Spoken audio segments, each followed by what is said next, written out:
Oj. Det var tungt upp för backen, va? Ska jag sätta fart på det igen? Jag puttar på det igen. Jag fick en som pratade att du skulle putta på mig på den. Okej.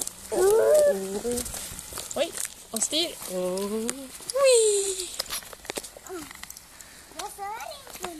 Jo, trampa. Och